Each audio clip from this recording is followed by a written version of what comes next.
Hello, everyone. Thanks for tuning back in once again to the QueenAShakur TV show. I'm your host, QueenAShakur. So as you're coming in, please feel free to go ahead and subscribe to the channel if you haven't already done so.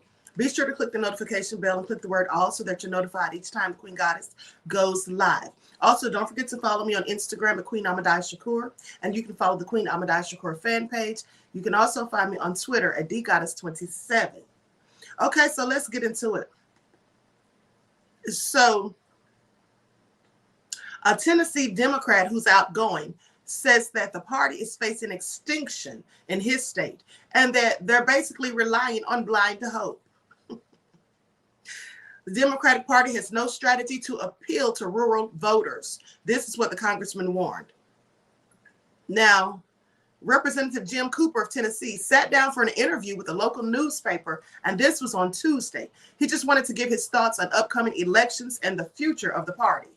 Now, Cooper's predictions were far from optimistic, as he said that the party is facing extinction in Tennessee and claimed that Democrats have no strategy whatsoever to appeal to the voters there. He says, as usual, Democrats are not alert to future dangers. Now, the biggest danger we face is an off-year election after we won the White House in the 100-year trend toward the other party. Redistricting is small potatoes compared to that historical trend. Now, when asked if he believed the Democrats would prove competitive in the long term, Cooper said that he hopes so, but hope is not a strategy.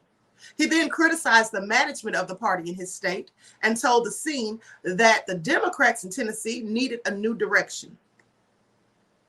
He said their strategy is basically blind hope. Many of the folks you're probably listening to have probably never visited these counties. They're not kin to these folks. Their best friends don't live there. I have the advantage of being born in Nashville, but raised in Shelbyville. Cooper insisted that while he is retiring from office at the end of his term, he does not plan to stop working. Now, he expressed interest in assisting the party if possible, but said that he was more focused on his own endeavors.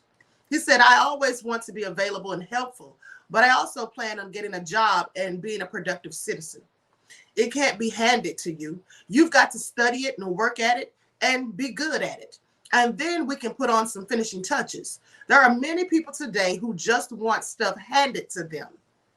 And life doesn't work like that. It's important to make money. It's important to be productive. It's important to pay taxes, to work and organize your life. And work organizes life. I plan on working until the day I die because work is fun. Work is interesting. Work is important. It's important to be in communication with your constituents, not to be their boss. You're their representative. We've got to get this formula right. Now, the Democratic Party in Tennessee is basically going extinct. We've had a long downhill slide for a long time. Tennessee has fewer statewide elected offices than any other state. And now the only path upward will be through Memphis, which is not nearly as successful as Nashville. That fits Republican strategy very well. Their intent is to ghettoize the state Democratic Party. He didn't say ghettoize, did he? Now, Cooper has clashed repeatedly with more progressive and left-wing Democrats. In fact, some within the party have attempted to remove him from office with a replacement of their own. Clearly, they don't want him there. I mean, he's very pessimistic. Now, Odessa Kelly, a progressive candidate backed by Justice Democrats, sought to defeat Cooper in 2020. She boasted endorsements from key Democrats, but had a history of inflammatory social media posts, including calls for violence against Republican lawmakers. Kelly, while staging the primary challenge against Cooper, went on Facebook the day of President Biden's inauguration and posted a list of suggested agenda items for the new administration's first 100 days. Now, the agenda included standard Democratic wishes for stimulus checks, packing the Supreme Court and student loan forgiveness, as well as jokes about attacking GOP leaders. Now, she said on day 9, they should allow Pelosi to hire the best pimp in Memphis or Detroit that they have to offer to smack the F out of Ted Cruz and the rest of them. Y'all know the ones. This is what she said. So anyway, that's probably why she didn't beat him. But now he's saying that they don't know how to appeal to rural voters, and that could go because they also have been mocking Kamala Harris, the mammy herself, for the same thing. They also feel that she insulted the people in rural areas by acting as if they're stupid and they don't know how to get out and go vote. So I'm going to show this video clip. Everyone, please get those likes up. Please like and share. Subscribe to the channel if you haven't done so already. Be sure to click the notification bell and click the word all so that you're notified each time that I go live. Okay, here we go.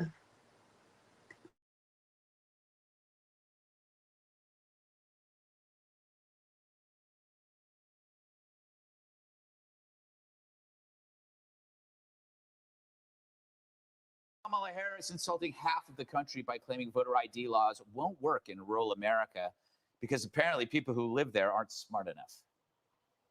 I don't think that we should underestimate what that could mean.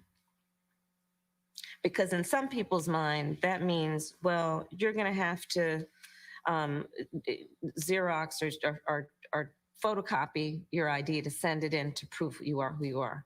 Well, there are a whole lot of people, especially people who live in rural communities, who don't, there's no Kinko's, there's no Office Max near them. Just to let her know, there's no Kinko's in the rural areas because there's no Kinko's at all. They were bought out by Federal Express in 2000, something like that, and then they had their signs taken down in 2006. Score one for the Gutfeld. Anyway, Lawrence, I look at this as progress. Before, when they were making the voter ID arguments, they were just insulting black people, right? It was just only black people.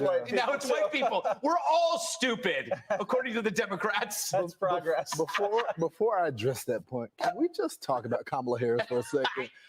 She is not good off the cuff. I love it. It is a, why do they continue to send her to do interviews? I don't know. It's a bad strategy for the White House. She's become a liability for the message because she's not prepared ever. Even for the questions of the border, she's never prepared for the. But it's. I'm glad you point out the point that she's now insulting all people. Right. I think they realized that they lost, especially with the black businesses owners. They're pissed off right now that what happened in Atlanta. The fact that their businesses won't be, and the fact that they went to Colorado. And their laws are worse. I think it was a slap in the face, and so just take her off. Just take her off the trail. No more interviews. I don't think she's prepared. Yeah, you know what? I've said this before, Jessica, in her defense. She reminds me of me when I don't want to do something. I just do the worst job possible. Like on Fox and Friends? Yes, like if I always use the Fox and Friends. I was terrible hosting Fox and Friends. They never asked me again. It's a strategy, and I think she's doing a great job. I find her arresting. Ironically. That's a tough backhanded one to go with. I was just going to lead with, I wouldn't obviously have not had a discussion about voter ID that revolved around Xerox machines and the proximity to getting So you agree one. it was bad?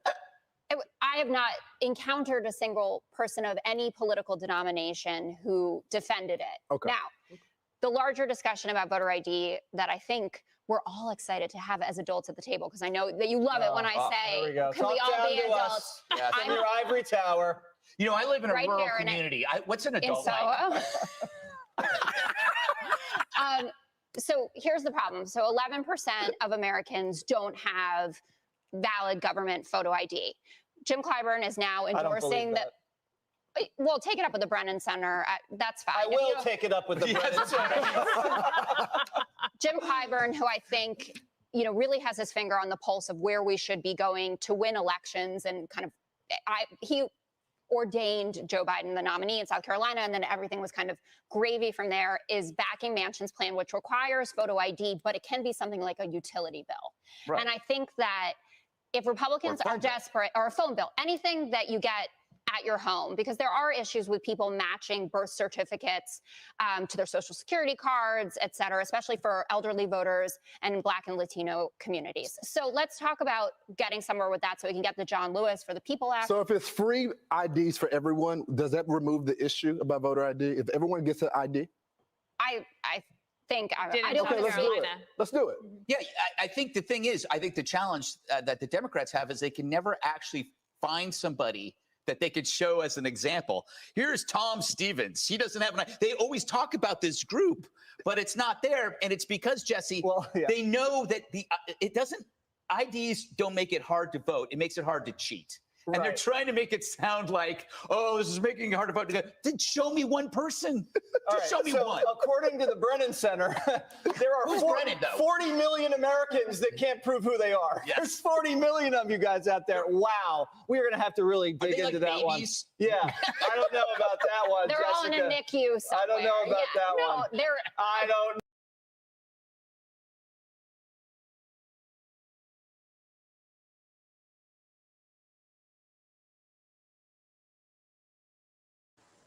Okay, first off, let me say this.